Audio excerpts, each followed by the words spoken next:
हरे कृष्णा। श्लोक संख्या 37। श्री भगवानुवाच काम एष क्रोध एष रजो गुण समुद्भवः महाशनो महापाप्मा विद्येनम् इह वैरिणम्। श्री भगवानुवाच श्रीभगवानुवाच काम एष क्रोध एष काम एष क्रोध एष रजो गुण समुद्भवः रजो गुणसमुद्भवः महाशनो महापाप्मा महाशनो शनो महापाप्मा महापाप्मा विद्येनम् इह वैरिणम्। श्री भगवानुवाच श्रीभगवानुवाच काम एव क्रोध एव काम एष क्रोध एष रजो गुण समुद्भवः रजो गुणसमुद्भवः महाशनो महापास्मा महाशनो महापाप्मा बुद्धि एनेमिः वैरिणम्। विद्येनं श्री भगवानुवाच श्रीभगवानुवाच कामेष क्रोध एष काम एष क्रोध एष एष रजो गुण समुद्भवः रजो गुणसमुद्भवः महाशनो महापाप्मा महाशनो महापाप्मा विद्येमि वैरिणम्।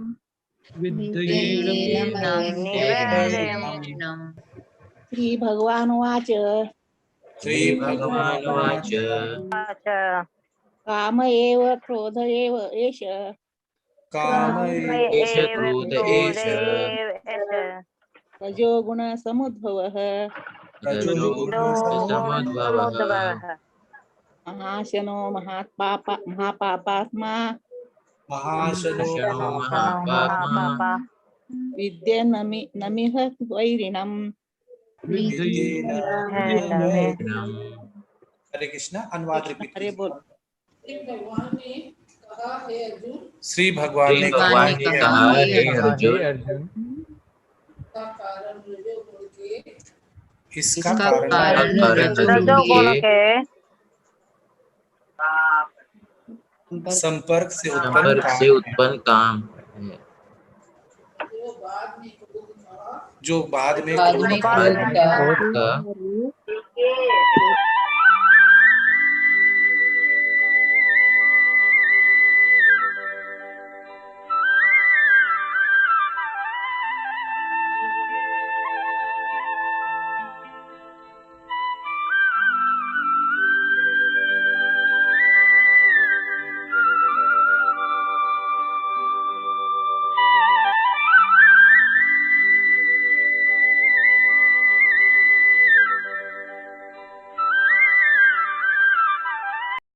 हरे कृष्ण प्रभु, सभी को दंडवत प्रणाम करो। जब जीवात्मा तात्पर्य श्री प्रभुपाद की जय हो, आत्मा भौतिक दृष्टि के संपर्क में आता है तो उसका शाश्वत कृष्ण प्रेम रजोगुण की संगत से काम में परिणित हो जाता है, अथवा दूसरे शब्दों में ईश्वर प्रेम का भाव काम में उसी तरह बदल जाता है जिस तरह इमली के संकट से दूध दही में बदल जाता है।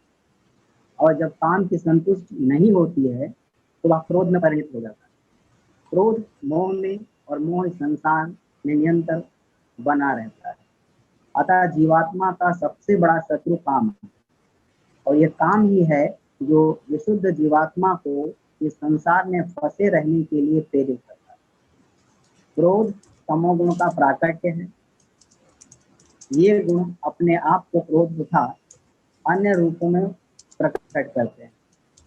अतः ये रहने का कारण विधियों द्वारा रजोगुण को तमोगुण में न गिरने देकर सत्वगुण तक ऊपर उठाया जाए तो मनुष्य को क्रोध में पतित होने से आध्यात्मिक आसक्ति के द्वारा बचाया जा सकता है। अपने नित्य वर्धमान चिदानंद के लिए भगवान ने अपने आप को अनेक रूपों में विस्तारित कर लिया है और जीवात्माएं उनके चिदानंद के ही अंश है। उनको भी आंशिक स्वतंत्रता प्राप्त है, किंतु अपनी स्वतंत्रता का दुरुपयोग करके जब वे सेवा को इंद्रिय सुख में बदल देती हैं तो वे काम की चपेट में आ जाती हैं। भगवान ने सृष्टि की रचना जीवात्माओं के लिए इन कामपूर्ण रुचियों की पूर्ति हेतु सुविधा प्राप्त करने के निमित्त की, और जब जीवात्माएं दीर्घकाल तक हो जाती हैं तो वे अपना वास्तविक सेवा करने लगते। यही जिज्ञासा वेदांत सूत्र का प्रारंभ, जिससे कहा गया है अथा तो ब्रह्म जिज्ञासा। मनुष्य को परम तत्व की जिज्ञासा करनी चाहिए और इस परम तत्व की परिभाषा श्रीमद्भागवत में इस प्रकार दी गई है, जन्माद्यस्य यतो अन्य यादि तरस्य सारी वस्तुओं का उद्गम पर ब्रह्म है। अतः काम का उद्गम भी पर ब्रह्म से हुआ। अतः यदि काम को भगवत प्रेम में या कृष्ण भावना में परिणित कर दिया जाए, या दूसरे शब्दों में कृष्ण के लिए ही सारी इच्छाएं हो, तो काम तथा क्रोध दोनों ही आध्यात्मिक बन सकेंगे। भगवान राम के अन्य सेवक हनुमान ने रावण की स्वर्णपुरी लंका को जलाकर अपना क्रोध प्रकट किया, किंतु ऐसा करने तो बन गए। यहाँ पर भी श्री कृष्ण अर्जुन को प्रेरित करते हैं कि वो शत्रुओं पर अपना क्रोध भगवान के प्रसन्न करने के लिए दिखाए। क्रोध भगवान कृष्ण ने हमारे शत्रु न रहकर मित्र बन जाते। हरे कृष्णा। तो थोड़ा माइक के नजदीक आइए प्रभु जी। हाँ प्रभु, अभी ठीक है? अभी हाँ ठीक है? ठीक है प्रभु जी। हरे कृष्णा। हरे कृष्णा। जय गुरुदेव महाराज। पहले तो मैं राधा मोहित प्रभु को साधुवाद देता हूँ जो श्लोक की व्याख्या करने के लिए मुझे अवसर दिया। फिर अखिलेश्वरी श्री राधारानी तथा अखिल कोटि ब्रह्मांड नायक राजाधिराज योगीराज महाराज परब्रह्म सर्वात्मा सर्वाधार जगत जगदाधार उन्हीं के रूप में विराजमान सभी वैष्णव को मैं दंडवत प्रणाम करता हूँ।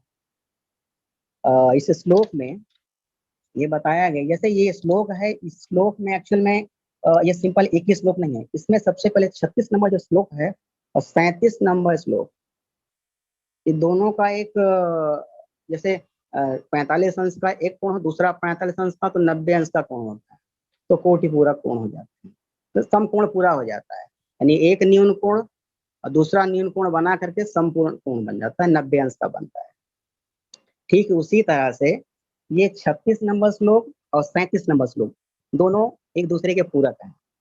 36 नंबर श्लोक में अर्जुन ने भगवान से प्रश्न पूछा है और 37 नंबर से भगवान ने प्रश्न के उत्तर देना शुरू कर दिया है। इस 36 नंबर श्लोक में भगवान का अर्जुन ने भगवान कृष्ण से प्रश्न पूछा है कि हे वृष्णिवंशी। अर्जुन भगवान से कहता है कि हे वृष्णिवंशी, मनुष्य ना चाहते हुए भी पाप कर्मों में क्यों प्रेरित होता है? ऐसा लगता है कि इसे बलपूर्वक पाप कर्म करने में लगाया गया। ऐसा क्यों होता है? भगवान को वृष्णिवंशी पहली बात तो कहा गया। वृष्णिवंशी कहने का मतलब ये है कि थोड़ा सा बता दूं, क्योंकि वृष्णिवंशी वैदिक भारतीय कुल में एक वंश है। ये यदुकुल के वंशज हैं। जैसे राजा ययाति के पुत्र यदु और उनके पुत्र सात्वत, और इन्हीं के वंशज में इनके पुत्र हुए वैष्णी करके। वैष्णी के दो पत्नियां थी, जिनका एक का नाम था गांधारी और दूसरी का नाम था माद्री। माद्री के पुत्र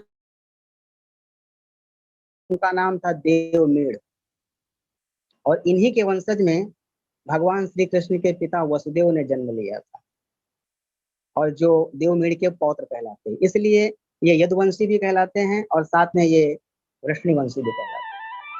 ये भगवान कृष्ण क्योंकि यादव के लिए चंद्रवंशी थे। दूसरे सूर्यवंशी भी थे, भगवान राम के अवतार। भगवान राम जो आए वो सूर्यवंशी, और ये भगवान कृष्ण जो आए हैं ये चंद्रवंशी।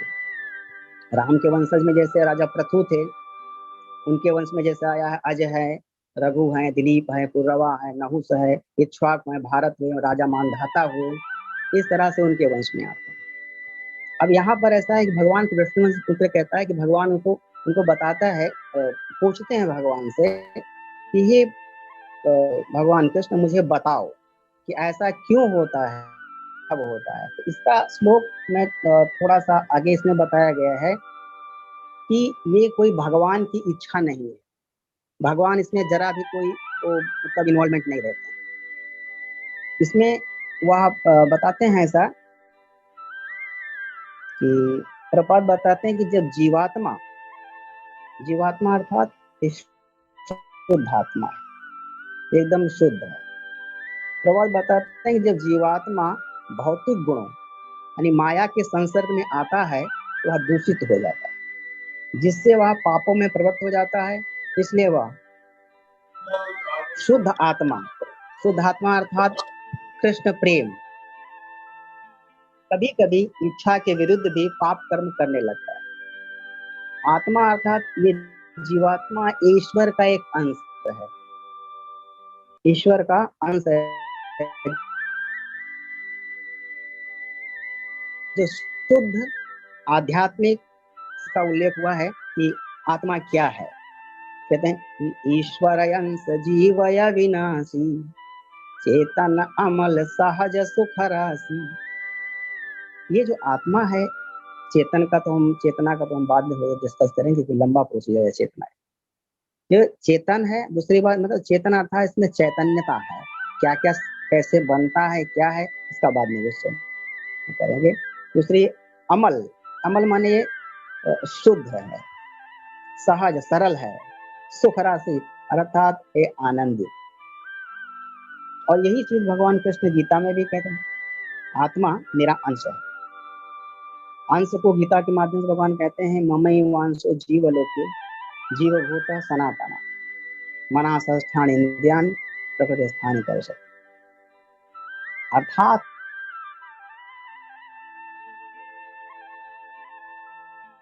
मन भी सम्मिलित है। इस प्रकार ये जो जीवात्मा है, ये जीव है जो ये सहज है, शुद्ध है, अमल है, लेकिन फिर भी जैसे ही भौतिक शरीर में जैसे भौतिकता के संपर्क में आता है तो एक दूषित हो जाता है। अब भौतिकता के संपर्क में आने का मतलब है कि भौतिक में कौन कि जिसके अंदर ये दूषित हो जाता है, पहले शुद्ध रहता है फिर अशुद्ध होता कैसे। तो भगवान इन्हीं को यहाँ पर बताते हैं। 36 में प्रश्न किया था कि ये कौन कौन से कारण ऐसा होता है, क्यों ऐसा लगता है। जैसे माता जी ने भी मैं बताया है कि गर्ग संहिता में बताया है कि दुर्योधन कहता है कि मुझे धर्म अधर्म को सब पता है, मुझे मालूम है, लेकिन फिर भी कोई मुझे ऐसा देव है मेरे शरीर में जो मुझको ऐसा करने के लिए, अधर्म करने के लिए प्रत्युत करता है, मुझे करवाता है मुझसे, ना चाहते हुए भी मैं पाप करना चाहता हूँ। ऐसा क्यों होता है? क्योंकि बताया गया है कि जीवात्मा जो है अपने आप को ही शरीर मान बैठता है, जैसे माता जी ने बताया, और भौतिकता के कारण वो काम, क्रोध, लोभ, मोह, मद मत्सर, अविद्या इन सभी चीजों में फंस जाता है। तो यहाँ पर जीवात्मा जो है वो किस तरह से बद्ध अवस्था में आता है, चाहता है और क्या करता है, इसके भगवान प्रभुपाद 36वें पद बताते हैं कि ईश्वर अपने आप को असंख्य रूपों में प्रकट करते हैं और इनका विस्तार करते हैं। क्योंकि ईश्वर स्वतंत्र है, अतः जीवात्मा को भी आंशिक स्वतंत्रता प्राप्त है। इसीलिए परमात्मा जो है अपने आप को कहते हैं परमात्मा जो अपने आप को अपने स्वांश और विभिन्न अंश में बांट लेता है। इनके स्वांश जो परमात्मा के स्वांश हैं जैसे स्वांश करने का मतलब जैसे राम जी, परशुराम जी और नरसिंह भगवान, विष्णु मूर्ति इत्यादि जो है इनके स्वांश। विभिन्न अंश में सभी जीव आते हैं और ये जीव स्वतंत्रता के कारण और इसी का सदुपयोग और दुरुपयोग होने के कारण ये जो सारे गुण क्यों आते हैं, क्यों जब जीवात्मा सत्वगुण के संसर्ग में आता है तो इनके कार्यकलाप अच्छे होते हैं और वो मुक्ति की तरफ बढ़ता है और कृष्ण भावना भावित हो जाता है। पहला एक कारण बताया। दूसरा, जीवात्मा जब रजोगुण के संपर्क में आता है तो कार्यकलाप एक कष्टमय होते हैं, अर्थात जो मान सम्मान दिखावा प्रतिष्ठा ये सब चाहिए। यही जीवात्मा जब तमोगुण के संसर्ग में आता है वह निम्न योनि में नीचे गिर जाता है। अतः आत्मा जब इसलिए बताया गया है कि इन आत्मा के भौतिक गुणों के संसर्ग में आने पर, ये भौतिक गुण 3 तरह के बताए गए हैं, जो कि रजोगुण, सतोगुण, रजोगुण और तमोगुण।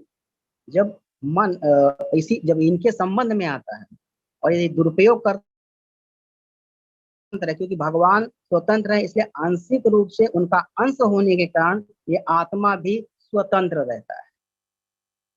और यदि आत्मा ये इसका दुरुपयोग कर, स्वतंत्रता का दुरुपयोग करता है, वो बंधन का कारण होता है, जिसमें मन भी साथ में सम्मिलित है। मन का मेन कारण ये होता है कि जैसे कोई जीवात्मा है तो जीवात्मा के अंदर परमात्मा सबसे टॉप लेवल पर, उसकी सेकंड पोजीशन पे आत्मा होती है, फिर उसके नीचे बुद्धि होती है, बुद्धि के नीचे फिर मन होता है, मन के अंडर में सारी इंद्रियां होती है। जैसे ही आत्मा भौतिकता के संसर्ग में आता है तो अगर ये रजोगुण में गया तो इसके गुण अलग बंधन कारक होते हैं, सतोगुण में गया तो मुक्ति का कारण होता है, और तमोगुण में गया तो फिर और अधम योनि में गिरने का कारण होता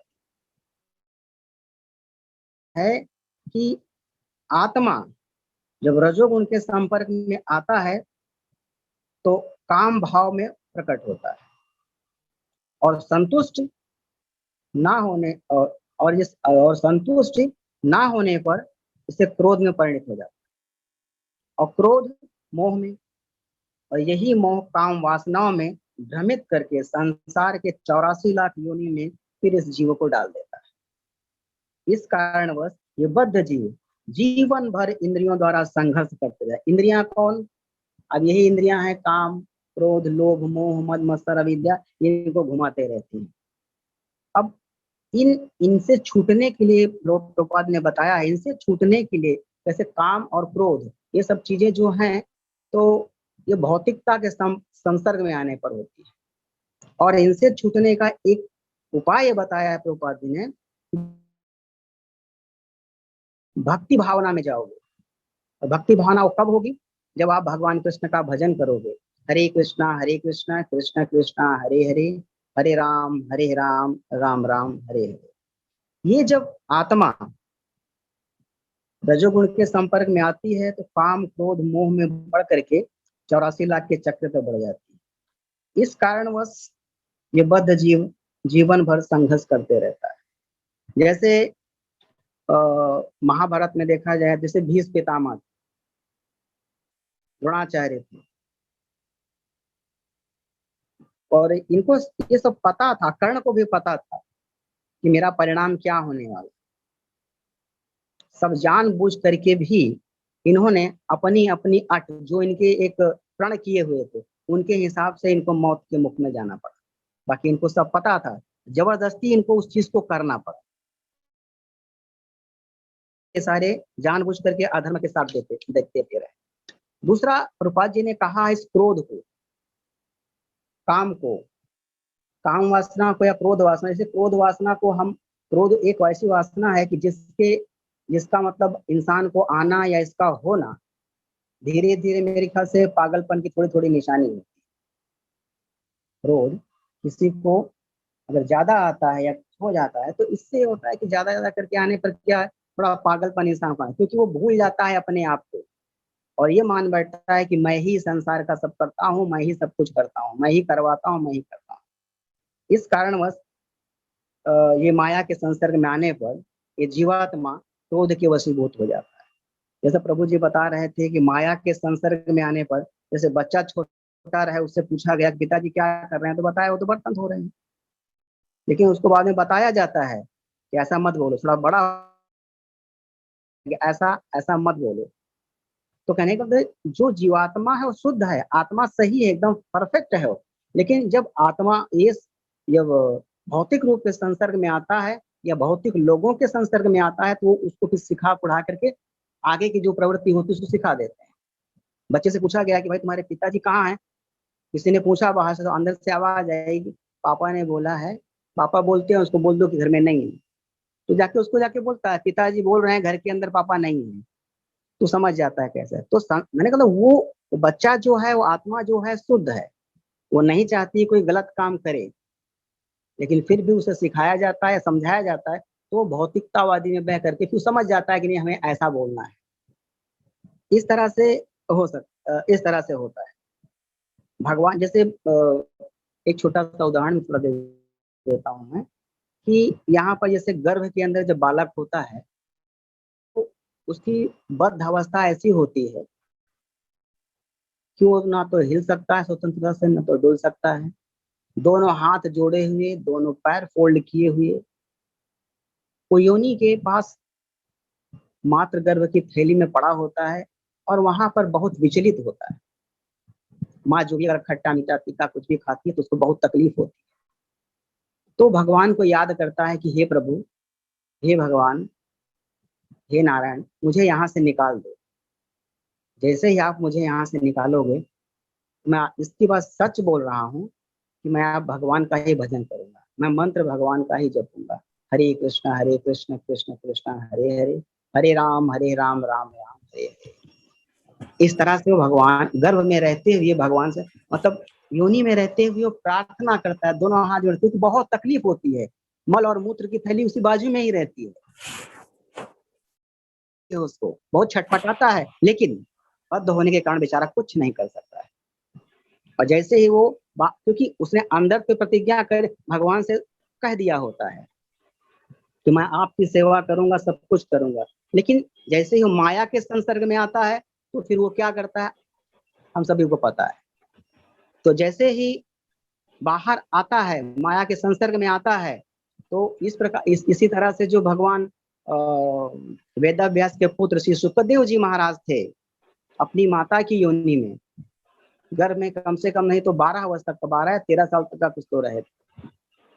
कारण यही कि माया उनको व्याप्त न हो, माया न व्याप्त हो, इसलिए बाद में फिर भगवान कृष्ण की आज्ञा के द्वारा श्री सुखदेव जी महाराज बाहर आए, उनको माया व्याप्त नहीं हो और तुरंत जंगल को चले गए, सब लोग जानते हैं। तो इसी तरह से जो माया है, और जब थोड़ा सा जैसे मैं थोड़ा दिनों में थोड़ा बोल रहा हूँ, जो जो ये आत्मा जो ये गर्भ के अंदर जब शिशु रहता है तो भगवान से प्रार्थना करता है कि दिल में तुझे बिठा के कर लूंगी मैं बंधन के और पूजा करूंगा तेरी। लेकिन जैसे ही बाहर आता है तो माया के संसर्ग में आने के पर भगवान को ये बोलता है, I am very very sorry, तेरा नाम भूल गई। तो भगवान भी उसको फिर दिखाते हैं कि किस तरह से अगली योनि में आप जाओ। तो कहने का मेरा मतलब ये है कि जब ये जीवात्मा भौतिकवादी संसर्ग में आता है तो काम, क्रोध, लोभ इसमें फंस करके अपने आप को बर्बाद कर देता है। यहाँ प्रभुपाद ने एक उदाहरण दिया है कि जो हनुमान जी थे, उन्होंने अपना क्रोध उन्होंने भगवान आध्यात्मिक तरह से यूज किया उन्होंने। जबकि राम जी ने कहा था, या रामादल से कहा गया था कि हनुमान जी जाओ, सीता जी का खाली पता लगा करके आओ कहाँ पर, बाकी कुछ करने को नहीं कहा था।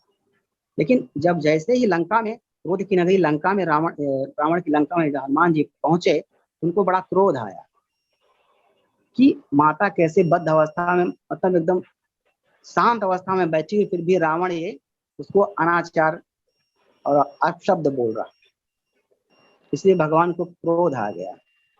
अच्छा, उसी क्रोध, क्योंकि वहां पर गए थे कि माता सीता को लेके गए, इसलिए हनुमान जी बहुत क्रोधित थे। क्रोधित होने के कारण उन्होंने सारे लंका में आग लगाई। वो तो बाकी दृष्टांत आप सब लोग जानते हैं। इस क्रोध के अर्थात कहने का मतलब क्रोध कोई गलत चीज नहीं है, अगर इसको आध्यात्मिक रूप में यूज किया जाए, इस क्रोध को यूज किया जाए। जैसे हनुमान जी ने पूरी लंका को जलाया, वो भगवान के पार्षद बन गए हनुमान जी के। यही एक कहानी इसकी क्रोध की आती है, गोस्वामी तुलसीदास जी की भी आती है। गोस्वामी तुलसीदास जी का जब शादी हो गई, जब इनकी पत्नी मायके चली गई, मायके चली जाने के बाद में बहुत बाढ़ आई। बाढ़ आने के कारण ये इतने कामातुर थे कि अपनी पत्नी को मिलने के लिए उसी बाढ़ में चल दिए। और चलते चलते एक मुर्दा मिला, उस मुर्दा को पकड़ करके पैर तैरते हुए निकल गए, और पीछे सांप लटका हुआ था, सांप को पकड़ करके वो घर पहुंचे। जैसे ही घर पहुंचे तो रत्नावली जो थी वहां पे, उसकी पत्नी, गोस्वामी जी की पत्नी, उन्होंने कहा कि क्यों आए यहाँ पर। तब उन्होंने बताया कि आप नहीं आए इसलिए मैं ऐसा आया था। तो रत्नावली ने भी करके कहा है कि इस हाड़ मांस की देह मम, इस हाड़ मांस की देह में ताते इतनी प्रीत, याते आधी राम में टूटी विश्व। यानी अगर इससे आधी अगर भगवान राम में आपकी प्रीति रहे तो आपका भला बहुत हो जाएगा, अब बहुत भला हो जाएगा आपका। तो कहने का मतलब है कि जो क्रोध था, तुलसीदास जी ने उस समय उस क्रोध को, पत्नी के क्रोध को स्वीकार किया, और ये उन्होंने सात्विकता पे मोड़ दिया कि बस ठीक है, राम की ही भक्ति करूंगा, राम के ही गुण गाऊंगा। इस प्रकार से गोस्वामी तुलसीदास जी बहुत अच्छे लेखक हुए। इसी प्रकार हमारा एक क्रोध का उदाहरण आता है हमारे श्रील प्रभुपाद जी। प्रभुपाद जी, एक बार मैं इनका वीडियो देख रहा था, उसमें वीडियो में 4-5 भक्त लोग थे। उसमें से एक भक्त ने कोई ये कह रहा था कि that we can relieve all you from all the sins। तो इसी में बीच में रोकते हुए भगवान प्रभुपाद जी गुस्सा हो गए, तो बोले stop stop, first you listen me, first you listen me, have you read the Bhagavad Gita, have you read the Bhagavad Gita, what Bhagwan says, you know, Bhagwan says सर्वधर्मानि परित्यज्य मामेकं शरणं व्रज, अहम ताम पाप सर्व पापेभ्यो मोक्षयिष्यामि। आपने पढ़ा है क्या? तो इस तरह से उनको क्रोध किया और वो सभी शांत हो गए। शांत होने के बाद बताया जाता है उसमें 7 या 8 लोग उनके परम शिष्य बन गए। तो इस तरह से भी ये एक प्रकार से हो सकता है कि उस क्रोध को सात्विकता के भाव में आके उन्होंने दिया, और वो जितने भी बैठे हुए थे उन्होंने अच्छी तरह से इसको आध्यात्मिक से जोड़ा, और स्वयं को भगवान कृष्ण भावना भावित होने के लिए उन्होंने अपने को दिया। और एक उदाहरण प्रभुपाद जी का ने कुछ श्री भागवतम की कुछ प्रतिमाएं लिखी थी, प्रतियां कुछ लिखी थी, और उसको घर के अंदर रखा हुआ।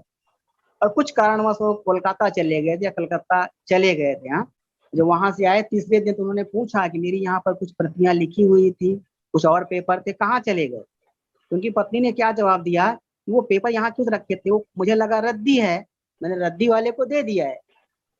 बोला क्यों? कहने लगी उसमें से मुझे चाय के पैसे चाहिए, इसलिए मैंने चाय लिया है।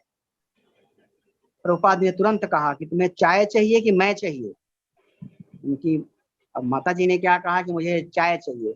उसी दिन से उसी दिन से प्रभुपाद जी ने पत्नी का और बच्चों का त्याग कर दिया। आते जाते थे लेकिन उतना कुछ रसपस नहीं थी। और वृंदावन में आने के बाद में उन्होंने बहुत सारी प्रतियां लिखी और अपने गुरु की आज्ञा लेकर के वो 70 साल की उम्र में अमेरिका गए और वहां पे उन्हें गुरु की स्थापना।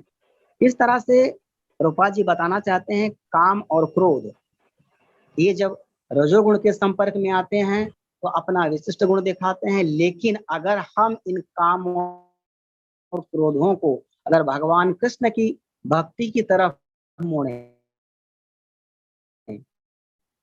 भगवान कृष्ण के भजन करें तो काम क्रोध लोभ ये सब धीरे धीरे करके अपने स्थान से वश में आ जाते हैं। क्योंकि हम दूसरी तरह से कोई कारण दूसरी कोई ऐसी जगह नहीं है जहां पर हम इस काम क्रोध को अच्छी तरह से ले सकें। इसको अच्छी तरह से मोड़ना हो तो सिर्फ सत्संग ही है, शास्त्र ही है और एक गीता ही है जो कर सकती है। इसीलिए हमें भगवान का हमेशा साथ सत्संग हमेशा करना चाहिए और हरे कृष्णा कृष्ण कृष्ण हरे हरे हरे राम का उपयोग द्वारा हम अपने काम क्रोध लोभ मोह मद मत्सर अविद्या जो भी हैं हम इसको भगवान की तरफ धीरे धीरे मोड़ते रहे। जैसे धीरे धीरे करके हम इस प्रोसेस में चलते जाएंगे तो धीरे धीरे पहली से सेकंड से थर्ड, इस प्रकार से आदमी इस बद्ध जीवन से छुटकारा पा करके त्रिगुणातीत होने की तरफ बढ़ सकता है और वो आनंदमय स्थिति होगी जब हम अपने घर लौट जाएंगे। तो मेरा बस यही कहना है कि ये सारी चीजें ठीक है अपनी जगह पर, आत्मा परमात्मा का मिलन बहुत जरूरी है जो गुरुदेव और शास्त्र संगत सब बताते हैं। भगवान कृष्ण की कृपा से ही गुरु मिलते हैं, गुरु की कृपा से ही सब कुछ होता है। इसीलिए गुरु की कृपा क्या है, गुरु का सिर्फ एक ही काम है कि भक्त और भगवान को मिला देना। भक्त को भगवान को मिला देना, भगवान बड़े खुश हो जाते हैं इसके ऊपर। अगर भक्त इन दोनों के बीच में अगर पुल अगर सोचता है कि अपना घर बना ले तो तकलीफ हो जाती है। इसी भक्त, क्योंकि कहने का मतलब मेरा और छोटा सा उदाहरण दूं, जैसे भगवान कृष्ण ने अपनी कानी उंगली पर पूरे पुरंदर पर्वत को धारण कर लिया, बाएं हाथ की कानी उंगली पर। उसने 7 दिन तक धारण करते रहे और करने के बाद में हुआ ये 7 दिन तक का वर्षा हुई, लेकिन वर्षा होने के कारण भी किसी को कुछ भी नहीं हुआ, भगवान कृष्ण सबको बचा लिया। लेकिन इंद्र को फिर भी उन्होंने माफ कर दिया कि क्योंकि भक्त और भगवान एक साथ में तो कम से कम थे। बाद में इंद्र जाके हाथ जोड़ा और भगवान ने उनको माफ भी कर दिया, लेकिन ब्रह्मा को नहीं माफ किए थे क्योंकि ब्रह्मा ने भक्त और भगवान को अलग कर दिया, इसलिए ब्रह्मा को उसका दंड मिला और उनको उन्हीं के राज में उनकी पिटाई करवाई। ये अलग कथा है, बाद में होगा तो कभी करेंगे इसे। बस इतना मुझे समझ में आई, जब जन्मजात तो कोई ऐसा होता नहीं, आत्मा बिल्कुल शुद्ध होती है, चेतन सहज अमल सुखराशि होती है। लेकिन जैसे ही भौतिकता के संपर्क में आती है तो ये सब माया के चक्कर में आकर के 84 के चक्कर में फिर घूमना पड़ता है। इसीलिए इस जीवात्मा रूपी शरीर में बैठे इस परमात्मा से ही प्रार्थना करनी चाहिए कि जब भी हो